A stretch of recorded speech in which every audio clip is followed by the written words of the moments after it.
Umugong ngayon ang balita matapos lumabas umano ang isang secret list na iniuugnay kay Cabral kung saan nabanggit ang pangalan ni Sandro Marcos at ni Jen Magalong. Ayon sa mga kumakalat na impormasyon, ang naturang listahan ay matagal na umanong itinatago at naglalaman ng mga pangalang may koneksyon sa isang masalimot na issue na ngayon lamang unti-unting nabubunyag sa publiko. Sa mga unang ulat, sinasabing ang paglabas ng listahang ito ay nagdulot ng pagkabigla at matinding reaksyon sa iba't ibang sektor. May mga nagsasabing maaari itong magbukas ng panibagong investigasyon, habang ang iba naman ay nananawagan ng maingat na pagsusuri upang matukoy kung alin ang katotohanan at alin ang haka-haka lamang. Hanggang sa ngayon, wala pang formal na pahayag mula sa mga pinangalanan kaugnay ng naturang alegasyon. Habang patuloy na pinag-uusapan ang issue, mas lalong tumitindi ang tanong ng publiko. Ano ang tunay na nilalaman ng secret list at bakit ngayon lamang ito lumabas? Sa gitna ng espekulasyon at tensyon, nakaabang ang sambayanan sa mga susunod na detalye na inaasahang magbibigay linaw kung ito ba ay isang malaking pasabog o isa lamang isyong pinalalaki sa mundo ng politika.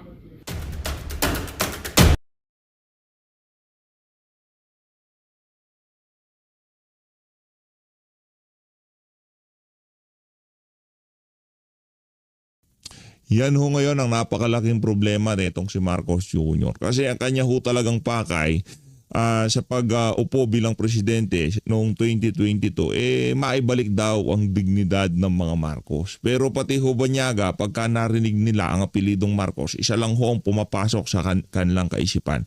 Isang diktador at magnanakaw. Panoorin ho natin ang video na to. Pero bago ho pala yan, isang like at isang subscribe. Masaya na ho tayo dyan at sa mga susumali sa ating community.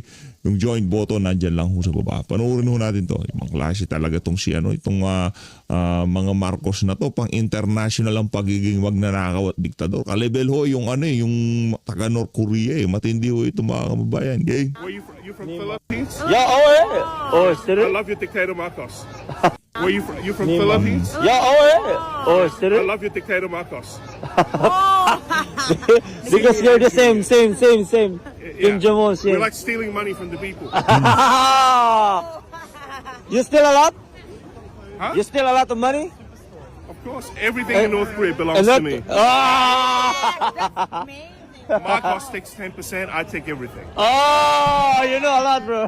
Where you from Philippines? Yeah, oh. Ibang klase, no? Talagang pagka narinig yung apelidong Marcos, ang unang papasok sa kaisipan ng mga, hindi lang ng mga Pilipino, pati ng mga Banyaga, ang mga Marcos na yan, diktador at magnanakaw. At dumako naman ho pala tayo doon sa ilinabas na listahan netong si Congressman Leviste. Base ho doon sa yung sa budget ho na ilinabas nitong listahan na ilinabas nitong si Congressman Leviste. Ang distrito nitong si Congressman Pulong nakuha lamang ho ng 640,000 pesos. Diba? Habang itong si Sandro Marcos, yung pinaparatangan nila na mahusay, magaling, hindi magnanakaw, ang kanyang pork barrel at allocable umabot ng 15 million. Kala ko million. 15 billion 792,195 pesos. Ganun ho katindi ang pork barrel ng Sandro Marcos na yan. Tapos ang pinaparatangan huli lang magnanakaw yung ika nga nabigyan ng 640,000. Pantakin nyo ho mga kababayan, ganyan ho silang mamulitika dyan sa House of Representatives. Ganyan ho katindi ang pamumulitika sa lugar na yan. Kung sino pa yung mga merong nagiging resulta sa kanilang trabaho, kagaya nitong si Congressman Pulong Duterte, nung binigyan ho ng pera sa Davao yan, anong panahon ni dating Pangulong Rodrigo Duterte, nagsulputan yung mga proyekto sa kanilang mga distrito, at yung mga proyekto na yon ramdam ng mga tao sa Davao. Kaya hindi walang gana yung paninira sa kanila na napakaraming insertion, napakaraming pondong nakuha, maraming pondo, maraming insertion o kung ano pa man. Yan ang aligasyon kay Congressman Congressman Pulong Duterte. Merong resulta. Ito bang si Sandro Marcos? yung insertion allocable pork barrel, kung tawagin na yan na 15,700,000,000 92 million 165 pesos, meron hubang naramdaman yung mga tao diyan sa Ilocos Norte? Di ba? Meron hubang pinapasinayaang flagship project, meron hubang pinapasinayaang malaking tulay, malawak na kalsada, mahabang kalsada itong si Marcos Jr. dyan sa Ilocos Norte. Mga kababayan, nagnanakaw ho siya ng proyekto pero para meron ho siyang matawag na flagship project ng Marcos administration. Mantakin nyo, pupunta pa ho siya ng Davao para magnakaw lamang ng project para meron siyang ipresenta sa sambayan ng Pilipino na yun daw kuno ang gawa ng kanyang administrasyon. Wala nga hong ginastos ni singkong bingi ang sambayan ng Pilipino doon sa proyekto na yun. Donation ho yun. Ang ginawa lang ho ng DPWH doon, sinupervise, binantayan kung standard ang ginagawa ng mga Chinong nagbigay doon sa tulay na yun. Yan ho ang Marcos administration. Hindi lang ho siya pinaparatangan na magnanakaw ng pera. Pati ho mga proyekto ninanakaw ho ng walang yang Marcos Jr. na yan. Rerekta ho ngayon ho tayo dito sa mayor ng Baguio City. Naging relevant na naman ho itong si Magalong na sa tingin natin isa ho sa magiging kandidato ng mga Pinklawan at Dilawan sa pagkasenador sa 2028 presidential election. Kasi itong mama na to medyo pakipot pa ho ito pero tatakbo ho ito ng pagkasenador. At sa tingin ho natin sa pagtatanggulo niya kay Marcos Jr., hindi ho ito papasok sa ticket nitong si Vice President Sara Duterte. Pero hindi ho natin alam mampihit ng tadhana. Pero kung tayong tatanungin, kung papipiliin tayo, Attorney Vic Rodriguez, o itong si Bebot, itong si, ano pangalan nito? Yung Dole Secretary dati, at saka itong si Pastor Kibuloy, si attorney basta yung mga nasa Duterte, papipiliin tayo dito sa mama na to, doon na lang ho tayo. Sila na lang ho ang ating ikakampanya. Ito na lang ho mga kababayan, kasi hindi naman tumakbo ito At syempre hindi natin pwedeng ikumpara doon sa mga Duterte nito. Yung mga yun talagang dekalibre ang prinsipyo at paninindigan. Ang tanong ho dito, kung sakaling tatakbo itong si Atty. Rowena Guanzon at itong si Magalong, sino ho ang inyong buboto? I-comment nyo sa baba ng ating mapag-usapan yan. Pakinggan ho natin ang kanyang interview dyan sa Morning Matters. Jane. Umaga, welcome to Morning Matters. Good morning, Gretchen. Good morning to our listeners and viewers. Okay, una-una ho, sabi niyo nga, ito po ay yung kanyang, kung saan po siya nahulog, allegedly, ito po ay under investigation na site. Tama ho ba? Yes, it's still considered as a crime scene. Naka-pan pa rin siya. Naka-isolated pa rin siya as a crime scene. Oo. So ano po ang tingin niyo pong nangyari? What do we know about why this location was chosen by the USIC? I don't really have any idea. No?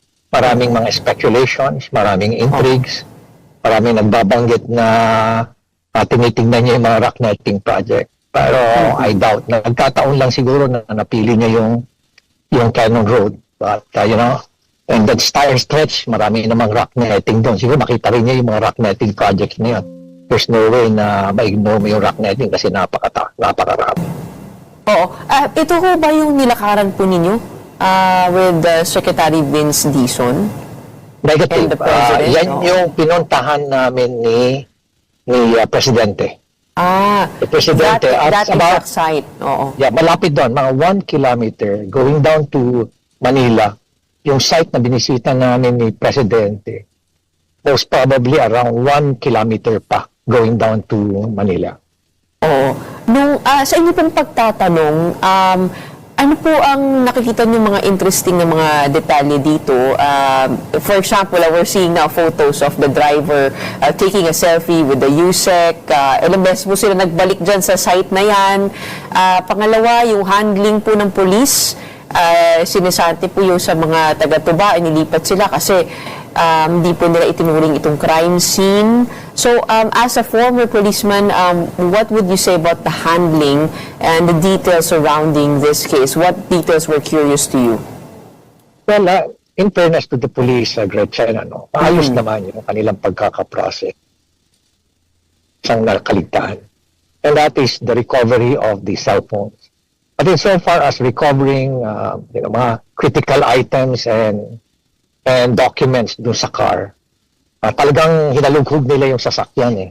Pero ang nakalimutan nilang i-recover yung cellphone, which is actually one essential essential piece of evidence yun. Oh, so, ganun lang ho, nakalimutan lang ho? Yes. Or is Yes, that a huge negligence? Oo. Actually, nangyari, Gretchen, is nasabihan ng provincial director, yung kanyang chief of police, na i-safety. Ibig sabihin, secure yung lahat ng mga pieces of evidence, critical documents. Unfortunately, yung chief of police naman, naging complacent. Hindi niya na-recover yung bag na containing yung safe, yung device, yung cellphone. Oo. Pero sa protocol ho, dapat ho ba sinisecure ng police yun? Yes, dapat lahat yun. Dapat yun. Pati yung mga hawak ng driver, kailangan din secure po din yan. Pati yung mga cellphones niya, secure yung bagage. Oh. So isn't that negligence on the part of the chief of police? Yes, totally negligence. But in so far as processing yung mismong actual na lugar, nila okay. Doon lang nila nakaligtaan. Oo. Okay. Mayor, yung marami po nagtatanong kung yung 20 to 30 meters na height po nung kung saan po yung cliff na yon, would it be enough to sustain that kind of injury and trauma to the body of the undersecretary? Yes, just to give you an idea, i-visualize mo, that's about 10 stories. 10 stories. Matapos yung mga rocks to sa baba are jagged. Maski na bumagsak ka na nakapaa doon malamang siguro critical serious injury ang data mo doon na Gretchen. Malalim mo talaga yan. Okay. But this section of the road, wala po bang nagtaka na parang nagsistay ho sila dyan? Kasi it seems to be like cars speeding by that section.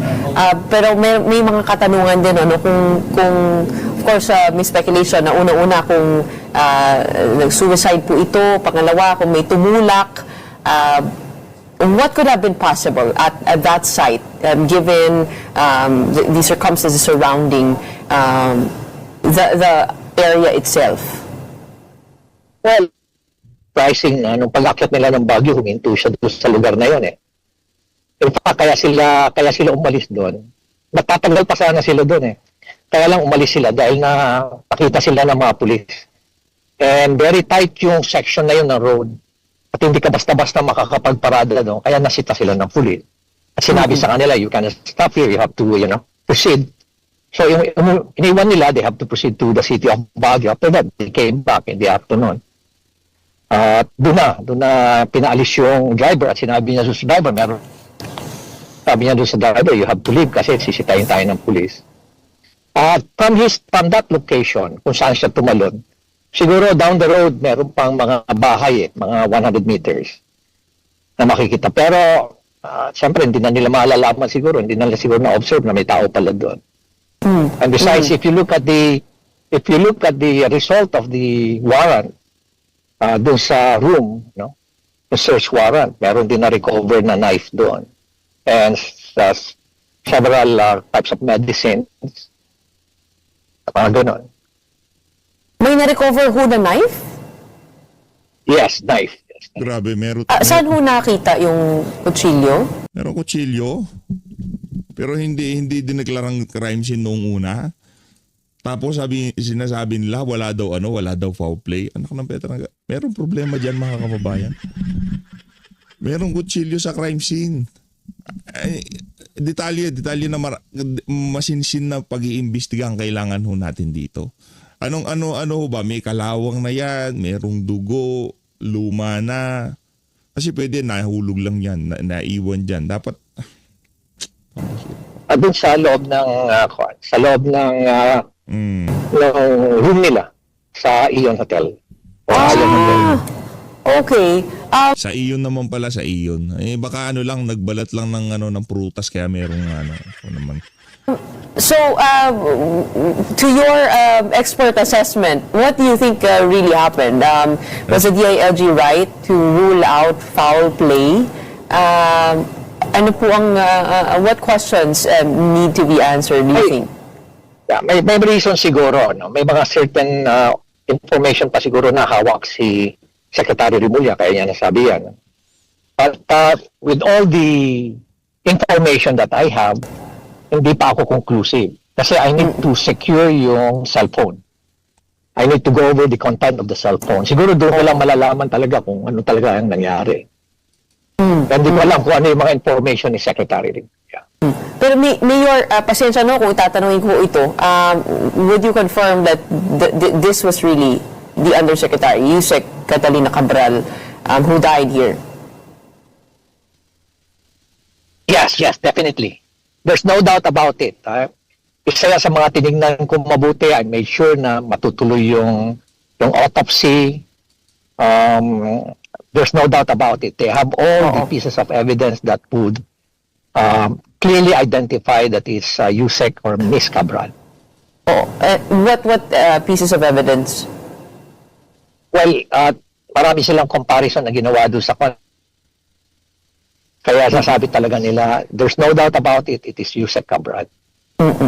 Pero hindi niyo personally nakita? Hindi na. Okay, let's go to the the rock netting project here, kung saan po yung site ng kanyang fall. How critical is this site in the build-up of the case over at the ICI? Well, I do not really know kung ano yung link nung rock netting. Kasi ang interview lang sa akin so yung lugar ba yun may rock netting? Maraming rock netting doon. At yun na yung sinulat ng ating reporter. But I do not really know kung may link sa kanya. But definitely talagang malaki yung halaga. Doon pa lang sa Cannon Road pa lang, 19 billion na ang nagastos. Based on the records that I was able to gather, 19 billion na doon. And about 100 meters before the site of incident, merong mahabang rock netting projects doon. Mayor, kayo po may you know of the inner workings of the ICI, no? Was there ever an expression that she wanted to become a state witness? Yung po yung sabi ni Congressman De Viste. And how does her death impact all of the investigations? She was a central figure. Alam po niya yung mga yung allocable ng mga lawmakers po natin. So gaano kalaki po ang impact ng kanyang pagkawala at bakit kaya hindi po siya binigyan ng security? Kung ganun po ka-central po ang kanyang role. Well, alam mo kasi, Gretchen, probably I had the time to interview him prior to the hearing kasi nakiusap ako kay Chairman Reyes na kung pwede kausapin ko muna siya in private para at least to fire her up para sabihin niya to tell all. Pero karamihan talagang denial lang siya. Denial lang siya. At pag naiipit na siya, wala na siyang ginawa kundi turo si Secretary Bunuan. In fact, ako yung nag-raise dun sa allocables because I have all the... And I showed him several numbers. Tinanong ko sa kanya, una-una ko nga binanggit sa kanya why is it that you're perceived as the most powerful user in DPWH, that you're even capable of countermanding the orders of your boss? Sinabihan ko siya. Siyempre, denial siya, hindi naman po sir. Can you come up and come closer to this board and I'll show you some numbers, this chart? Nang pinakita ko sa kanya yung mga numbers doon, showing yung mga allocations ng mga iba't ibang mga iba't ibang mga tinusta ho pala siya sa sa ICI nung pinatawag siya doon. At itong ito pang si Magalong ang isa sa mga tumusta sa kanya diyan sa ginawang pag-imbestiga na yan. Pinalapit pa pala nitong si Magalong. Undersecretary lang ho yan. Di ba? Pero kung yun ang script na idikdik si Cabral at iabsuelto si Bunuan, syempre yun ang utos eh. Kung yan ang utos, wala talagang magagawa tong ungas na to. Congress. Bigla siyang nanginig. Nag-stammer siya, humingi siya ng tubig, and while drinking water, nanginginig siya. At at the end, sinabi ko sa Baka kanya, wala kayong gustong paniwalaan sa mga sinasabi niya, kaya nanginig siya. Di ba? Ganun lang naman ho yun. Baka lahat ng sinasabi niya, ang dinidiin nyo, siya lang. Kahit anong paliwanag niya, ang script nyo, siya lang talaga ang dapat sisihin at hindi mapunta kay Secretary Bunuan na sisi dyan sa mga maanumalyang flood control scandal na yan at yung mga insertion na yan. Talagang manginginig yung ali. Ito talagang si... yeah, Kaya who's hindi ka responsible magiging for Senador this? Brad eh. Are you not supposed to be responsible for this, being the planning officer? And immediately sabi niya ako na wala na siya may rason. Sabi niya, si Secretary po eh. Mm. So now, how do you think can we piece together her part in the investigation, knowing na siya po ang makakapagturo, kailangan po si Secretary Bunuan. Si Secretary Bunuan lang ba ang pwede? Well, lagi niya tinuturo si Secretary Bunuan. And of course, yung mga in charge doon sa BICAM, all those responsible na lawmakers to sa BICAM. Baka doon pa lang sa pagpaplano, siya na yung pwedeng maiturong fall guy, di ba? Hindi linaliman ng investigasyon. By the way, para dito kay Magalong, nasaan na pala si Bunuan ngayon? Di ba yung itinuturo ni Cabral? Di ka ba nakakurious bakit wala pa rin siya sa Pilipinas mapahanggang sa ngayong mga panahon na to? Pambihira talaga tong si Magalong. Because very glaring eh. For example, yung NEP ni Congressman Tariela, isipin mo, dapat yun 20 billion. Ang NEP niya, after the BICAM, naging 20.9 billion. Yung kay Panaligan, ang NEP niya is 1.5 billion. Tapos after the BICAM, naging 20.7 billion. At maraming ganun pa na nangyari. Hindi siguro kasi laki nung nakita ko doon sa Mindoro na 20 billion. Pero may nakita ko dyan. Ang mga NEP dyan, 5 billion. Tapos ang naging, after the BICAM, naging 12.9 billion. Nangyaring ganyan eh. Kaya sabi ko sa kanya, what is the basis of the increase? Sabi ko sa kanya, and why did you allow it? What is the absorptive capacity of these district engineers? Are they capable of carrying out a 20 billion project in a year time? Wala, hindi niya. Katapos, ang sagot na niya sa akin. Sabi niya, sinita rin siya ni Secretary Babe. Tinanong din siya ni Secretary. At dahil sabi niya, turo lang niya. Si Secretary po eh. Kaya, walang indications whatsoever that she's willing to, during the time na in-interview namin, because that was the first interview, there were no indications whatsoever that she's But she willing wanted to become state witness. Oo. Hindi Bilang siya pwede panghuli ho. maging state witness. Oo, Hindi siya bilang pwede panghuli maging ho. state witness. Bakit ho? Hindi daw siya pwede mag-state witness. Pambira, oo. Hindi daw siya pwede maging state witness base dito kay Magalong. Okay na yun. Kung hindi siya pwede maging state witness dahil nga madidiin si Bunuan doon sa kanyang mga isisiwalat. At ito namang si Bunuan, madidiin niya si Marcos Jr., hindi ho talaga siya pwede maging state witness. State witness. Oo, Hindi siya bilang pwede panghuli maging ho. state witness. Bakit ho? Kasi napaka-central po niya. Hindi po ba siya ang pwedeng magturo? Marami siyang information na dinala sa hukay. Pero I hope na kung ma-recover yung cellphone na yun, we'll be able to get a lot of essential, critical, sensitive information. Okay. Mayor, pasensya na ho. Wala na tayong Lipat naman ho tayo dito kay Congressman Libiste. Storicon naman ho ito mga kababayan. About the documents given via soft copy to you by Yusek Cabral on September 4. And I understand some of these documents are quite controversial. But let me also ask you, first of all, ano ho yung nature ng documents na ito that you found controversial?